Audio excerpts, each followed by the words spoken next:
tem sido de grande valia a realização de audiências públicas, a participação de amici curiae nos diversos processos constitucionais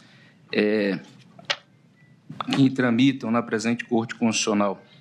Também é com grande satisfação que agradeço o convite para participar de mais uma audiência pública conduzida pelo Supremo Tribunal Federal, Corte que, mais uma vez, demonstra seu compromisso com o diálogo democrático e a escuta qualificada da sociedade.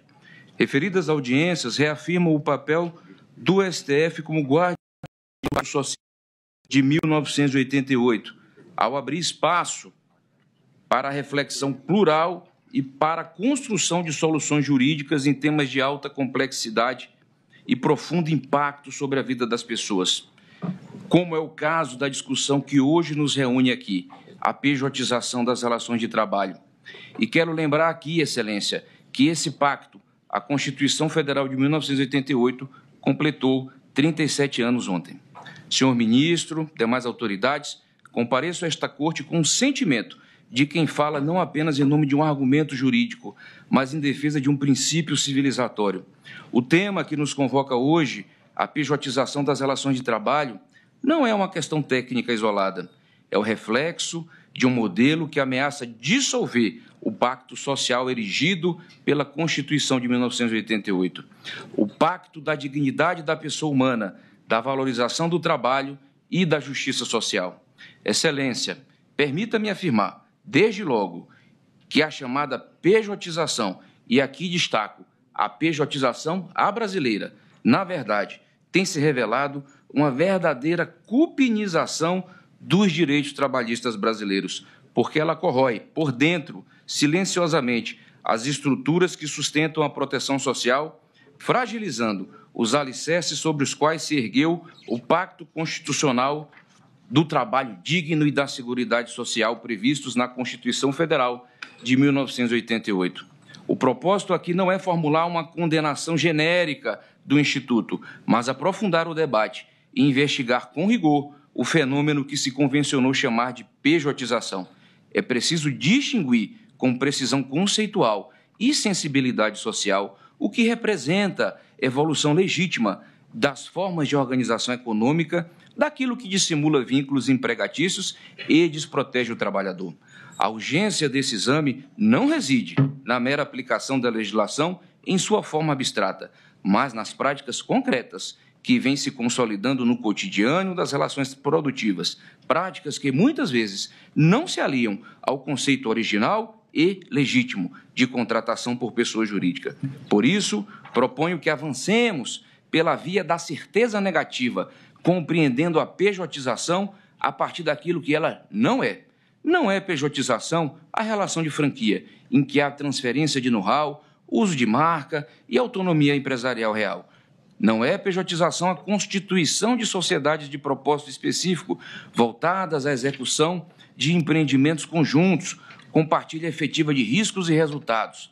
Não é pejotização a consultoria independente, que presta serviços especializados de forma autônoma e para múltiplos contratantes, sem subordinação jurídica. E tampouco é pejotização a prestação de serviços B2B, típica das cadeias produtivas complexas e dos arranjos de inovação, em que há efetiva independência técnica e econômica entre as partes. Ou seja, a pejotização não é o empreendedorismo autêntico, nascido da autonomia e da livre iniciativa. Não é a liberdade de contratar entre iguais.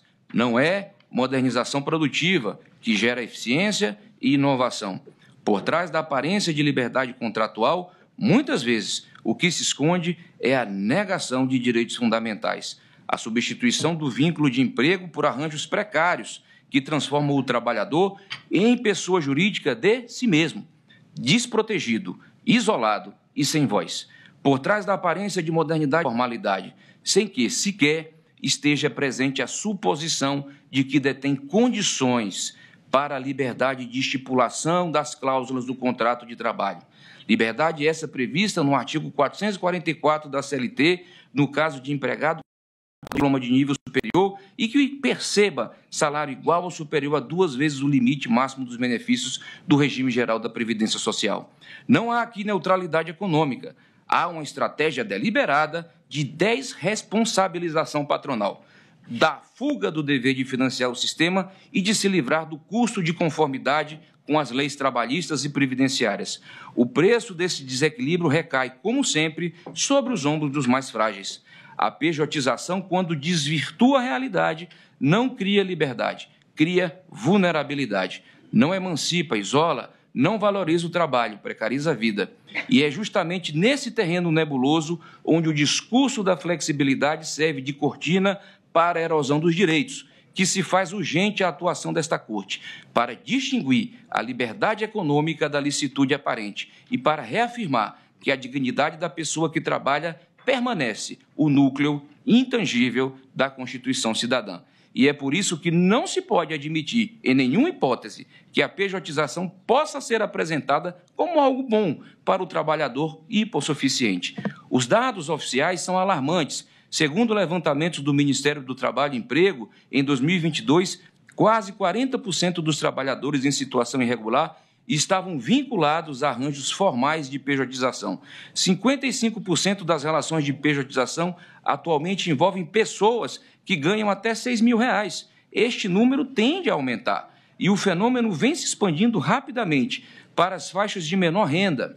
Hoje, a pejotização atinge de forma intensa ocupações de baixa remuneração, muitas vezes abaixo de R$2.000. Dados apurados pela FGV e ASP, a partir de dados da PNAD contínua do IBGE, apontam que 56,3% dos trabalhadores demitidos que se pejotizaram entre 2022 e 2024 estão na faixa salarial de até R$2.000 mensais e outros 36,9% de até R$6.000. Tratam-se de categorias tradicionalmente seletistas, como garçons, vendedores, operadores de centros de distribuição, secretariado, construção civil e teleatendimento. Isso evidencia que já não estamos falando de uma opção de elites profissionais, mas de uma imposição silenciosa sobre a base da nossa pirâmide social. A pejotização está longe de ser um fenômeno pontual. Os dados e estudos reunidos indicam que se trata de uma tendência relevante no mercado de trabalho brasileiro, cujo exame nesta audiência permitirá compreender melhor seus contornos, possíveis implicações e sua inconstitucionalidade frente ao artigo 7º da Carta Magna. Além dos dados, decisões judiciais também nos demonstram a necessidade de se definir com clareza os contornos da liberdade contratual, de modo a evitar incertezas quanto à proteção dos direitos trabalhistas, fundamentais e ao financiamento da proteção social.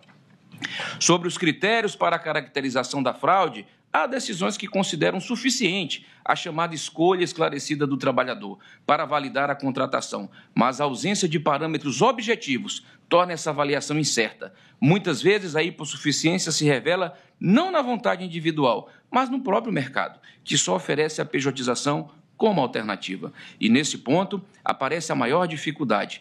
Mesmo profissionais qualificados que, em tese, são capazes de escolher, muitas vezes cedem à pejotização, como é o caso aqui do filho do procurador Luiz Augusto. Não se trata, a nosso ver, de escolha plenamente livre, mas de necessidade de inserção profissional, tendo em vista o fato de que tal modelo atípico de relação de trabalho tem se tornado a regra. Portanto, não é escolha, é imposição. Não há liberdade real quando a única alternativa é abrir um CNPJ para manter o sustento da família. Não há autonomia quando o mercado impõe a pejotização como condição para o emprego. Um gari, um vigia, um eletricista, um técnico em telefonia, um atendente de call center ou mesmo um trabalhador de nível superior não ganha liberdade quando o que se impõe a ele é a renúncia forçada aos seus direitos mais elementares: férias, 13º, fundo de garantia, previdência, proteção contra a demissão arbitrária.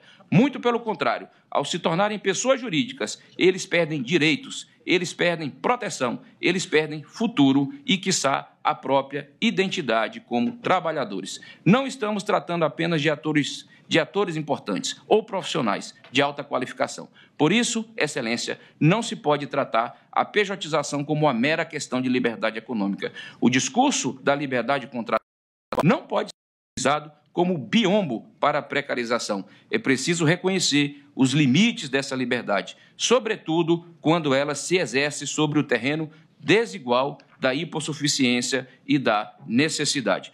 Ao se desorganizarem as relações de trabalho, desorganiza-se a própria ordem social. É justamente por isso que a Justiça do Trabalho permanece essencial e insubstituível nesse processo. É nela que se revela, sob o manto das aparências contratuais, a verdade material das relações laborais. É nesta jurisdição que o princípio da primazia da realidade cumpre seu papel constitucional, de impedir que o direito seja manipulado como instrumento de exclusão. A competência da Justiça do Trabalho para julgar os processos que discutem a pejotização não é uma questão de conveniência, é uma exigência da própria Constituição. Negá-la seria enfraquecer o sistema de proteção social que garante o equilíbrio entre capital e trabalho e, em última instância, seria negar a essência do próprio Estado democrático de direito. Excelência, outra questão igualmente relevante é o impacto fiscal e previdenciário. O efeito é devastador. Estimativas apontam que entre 2022 e 2024, a pejotização provocou um déficit superior a 60 bilhões na Previdência Social e perdas de mais de 24 bilhões ao Fundo de Garantia por Tempo de Serviço. São valores bilionários que deixam de irrigar políticas públicas, da aposentadoria à saúde, da habitação ao saneamento. É o Pacto Social de 1988 que se esvai gota a gota, em nome de uma falsa modernidade. Trata-se, portanto, de um problema de sustentabilidade estrutural do sistema, que afeta o trabalhador individual, quem sente primeiro a ausência desta proteção, mas também toda a coletividade, ao comprometer a base de financiamento do seguro social e aumentar a desigualdade. Senhor ministro, a experiência desta Corte com a DPF 324 e o tema 725, como Vossa Excelência bem lembrou, de repercussão geral sobre a terceirização, mostrou a importância de se estabelecerem critérios objetivos e parâmetros claros de controle que garantam segurança jurídica sem permitir o esvaziamento de direitos fundamentais. O mesmo raciocínio deve se aplicar aqui. O desafio que se impõe, portanto, é o de distinguir a verdadeira autonomia da fraude travestida de modernidade. Precisamos de balizas claras que permitam ao Poder Judiciário, aos órgãos de controle e à sociedade identificar quando a pejotização é legítima e quando ela encobre uma relação de emprego disfarçada, com grave prejuízo ao trabalhador e também à Previdência Social. Essas análises, aliás, dialogam diretamente com o princípio da primazia da realidade e com os compromissos internacionais do Brasil em defesa do trabalho decente, assumidos no âmbito da Organização Internacional do Trabalho. Esse é o verdadeiro centro do debate. Não se trata apenas de contrato civil, mas de pacto civilizatório. O que estamos vivendo é um tempo em que o trabalho, esse fio que costura o tecido social, vem sendo desfeito, ponto por ponto. Essa precarização, vinda de várias frentes, não é apenas uma condição econômica, é uma ferida moral aberta. Ela atinge a dignidade, a segurança e o sentido de pertencimento das pessoas. Como disse Chico Buarque em sua fortíssima canção Construção, cada passo deu como se fosse o último. A pejotização faz do trabalho essa travessia exaustiva, onde o esforço humano é consumido até o limite e o trabalhador é substituído, sem deixar vestígios. Mas, ministro, quero dizer que ainda há esperança. A cupinização dos direitos trabalhistas pela pejotização é evitável. Podemos e devemos construir um modelo que concilie inovação, eficiência produtiva e justiça social. Um modelo que respeite a liberdade econômica, mas que também preserve o trabalho digno, a proteção previdenciária e a solidariedade entre as gerações. Nesse contexto, é indispensável que essa Suprema Corte reafirme que a liberdade econômica não pode ser instrumento de erosão do Pacto Social de 1988, nem justificativa para o desmonte deliberado da rede de proteção previdenciária e de seguridade social. O Brasil precisa de um modelo de desenvolvimento que valorize o trabalho e garanta segurança jurídica, mas sob a égide do princípio da dignidade da pessoa humana, não a partir de uma lógica que, em nome da competitividade, transforme o trabalho em prestador sem direitos e o cidadão em contribuinte de segunda linha sem qualquer proteção. Concluo, portanto, reiterando a importância desta audiência pública como espaço de escuta em que seja possível debater ideias que ajudem a reconstruir, com justiça e dignidade, os alicerces do trabalho humano no Brasil. Enalteço, mais uma vez, Vossa Excelência, pela condução, nesta Corte, de um diálogo técnico e democrático sobre um tema tão sensível. Desejo que esta audiência pública seja um passo firme em defesa da dignidade do trabalho, da sustentabilidade da Previdência Social e da justiça social que a Constituição de 1988 prometeu ao povo brasileiro. E sempre bom lembrar e reafirmar, como ensina o velho Brocardo, labor omnia vincit, o trabalho vence todas as coisas, porque é pelo trabalho digno e não pela precarização que se ergue uma nação justa, produtiva e solidária. Muito obrigado e uma excelente audiência a todos os presentes.